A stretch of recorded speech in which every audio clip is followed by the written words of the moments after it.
নমস্কার বন্ধুরা, সবাই কেমন আছো? আশা করছি সবাই খুব ভালো আছো। আমিও কিন্তু বেশ ভালো আছি। কিচেন অফ দেবশ্রী নতুন একটি রেসিপি ব্লগে তোমাদের সবাইকে স্বাগত জানাচ্ছি। তো আজ মেমোর কিচেনে রান্না করতে চলেছি বাঁধাকপি। হ্যাঁ, বাঁধাকপির বড়া দেখেছিলাম আমি কাল, আজ করব বাঁধাকপির চচ্চড়ি। একদম পুরো নিরামিষভাবে কিন্তু বাঁধাকপি চচ্চড়িটা আমি এখানে করব।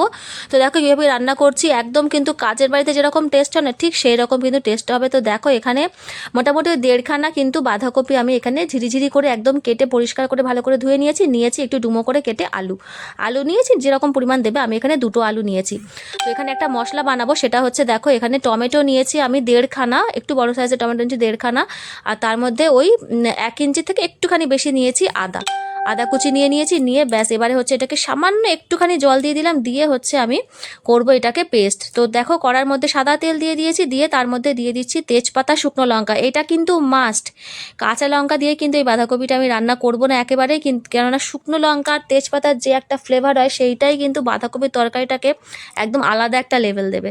তো তোমরা যারা কখনো এরকমভাবে রান্না করোনি শুকনো লঙ্কা তেজপাতা দিয়ে, তারা অবশ্যই একবার এইভাবে কিন্তু আমার মতো করে ট্রাই করে দেখো।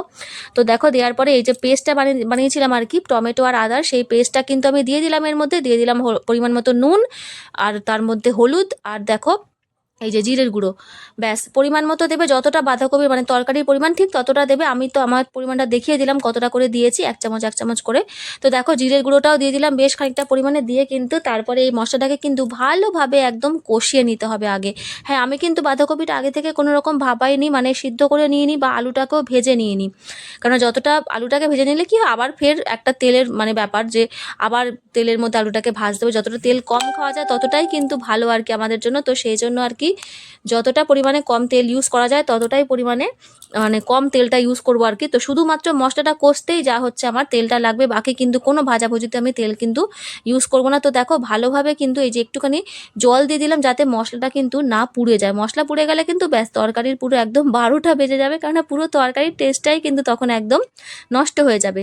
আর কাঁচা লঙ্কা দিয়ে তরকারি করলে কি হয়, একটা অন্যরকম ফ্লেভার। আর এই যে এরকম শুকনো লঙ্কা, গোটা শুকনো লঙ্কা, গুঁড়ো অবশ্যই নয়, গোটা শুকনো লঙ্কা দিয়ে আর তেজপাতা ফোড়ন দিয়ে কিন্তু তোমরা এই রান্নাটা করবে, অসাধারণ হবে স্বাদ, প্লাস তার গন্ধ একটা স্মেলটাই দারুণ হবে। তো দেখো মশলাটা কষানোর পরে দিয়ে দিলাম হচ্ছে আলুগুলোকে একটুখানি নেড়ে নিলাম, নিয়ে তার মধ্যে দিয়ে দেবো বাঁধাকপি। ব্যাস বাঁধাকপিগুলোকে সম্পূর্ণ এর মধ্যে অ্যাড করে দেবো। আর কিন্তু এর মধ্যে আমি কোনো রকমের জল কিন্তু ইউজ করবই না। এবারে দেখো মশলাটার মধ্যে ভালোভাবে বাঁধাকপি আলুটাকে একদম মিশিয়ে নিচ্ছি। মানে বিশ্বাস করো নিরামিষ বাঁধাকপির চচ্চড়িও যে এতটা ভালো হতে পারে, মানে চিংড়ি মাছ বা মাছের মাথা ছাড়া বা পেঁয়াজ রসুন ছাড়া, তা কিন্তু এটা না করলে তোমরা বুঝতে পারবে না, এতটাই সুন্দর হয় এই তরকারিটা। তো দেখো আমার মোটামুটি কিন্তু এই যে ভালোভাবে মিশিয়ে দিয়েছি, দিয়ে কিন্তু ব্যাস এবারে আর কিছুই না, এটাকে একটু ঢেকে রান্না করব। একদম কিন্তু গ্যাসটাকে কমিয়ে দেবো এবারে। আগে তো হাই ফ্লেমে ছিল, এবারে কিন্তু একদম গ্যাসটাকে কমিয়ে, একদম যতটা কমানো যায় কমিয়ে একদম হচ্ছে ঢেকে রেখে দেবো। কেননা এটাকে কোনো রকম জল দেবো না আমি, এই ভাপেই কিন্তু বাঁধাকপি থেকে যতটা জল বেরোবে সেইটাতেই কিন্তু এই পুরো তরকারিটা একদম রান্না হয়ে যাবে। জল দিলে কিন্তু একটা আলাদা রকমের স্বাদ হয়ে যাবে। তো সেই জন্য চেষ্টা করবে যাতে জল না দিতে হয়, সেই রকম করে রান্না করার। তো একটু সময় নিয়ে হাতে রান্না করতে হবে। তো দেখেছো কতটা মোটামুটি জল ছেড়ে দিয়েছে, আর সাইড থেকে বোঝা যাচ্ছে।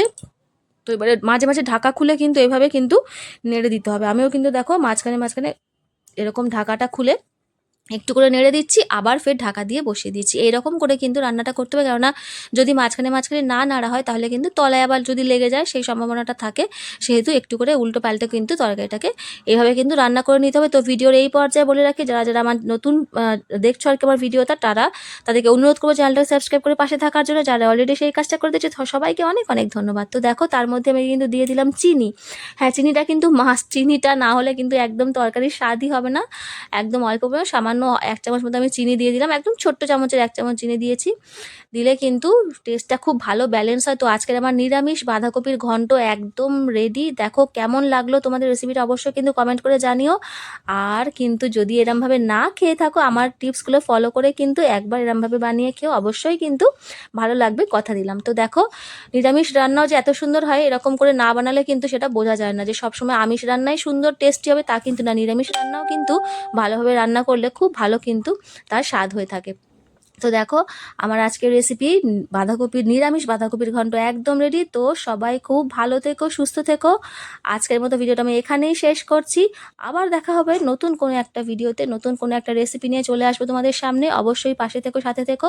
তো তার আগে সবাই খুব ভালো থেকো আর সুস্থ থেকো। দেখা হচ্ছে পরের একটা রেসিপি লাগে। আর অবশ্যই কিন্তু আমার এই বাঁধাকপির ঘন্ট রেসিপিটা ট্রাই করে আমাকে কমেন্ট করে জানাতে কিন্তু একদমই ভুলো না।